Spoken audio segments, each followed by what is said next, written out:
આજે તો કરવાનું તો રબડી પંચિંગ નું કામ ચાલુ. જય માતાજી, જય દ્વારકાધીશ બધા મિત્રો. આપણે રબડી પંચિંગ નો માલ હલાવીને કમ્પ્લીટ કરી નાખ્યો છે. સાહિલભાઈ ઉપરની રબડી લગાવી દે. મહેશભાઈ મારે જાય 5. મહેશભાઈ ને સાહિલભાઈ આવી રીતે કોઈ રબડી પંચિંગ નું કામ કરે છે. પપ્પાએ બનાવી નાખ્યો 5 તગારાનો માલ. આપણે કરવાનું તો પગથિયાનું પ્લાસ્ટર. પછી તો આપણે સુનેડી લઈને કરવા માંડ્યા પ્લાસ્ટર. देखा आपने लापरवाही का नतीजा है। ઉપરની રબડી પંચિંગ નું કામ પૂરું કરીને સાહિલભાઈ આવી ગયા હતા ખૂણાનો ધારો બાંધવા. कौन है ये लोग, कहां से आते हैं? મહેશભાઈ આજે રબડી મારવાનું કામ ચાલુ રાખ્યું ને પપ્પાએ આજે રબડી મારવાનું કામ ચાલુ રાખ્યું. એમ તો કઈક શર્ટ ફાડી નાખ્યું એટલું કામ કર્યું. બોલો वाह क्या सीन है। એક સાઈડ દિવાલનું કામ કમ્પ્લીટ કરીને લઈ લીધી બીજી દિવાલ.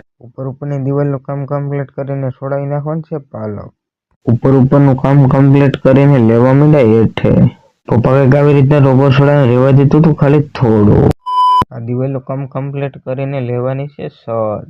આજના મિની બ્લોકમાં આટલું જ. મળીએ બીજા બ્લોકમાં. જય માતાજી.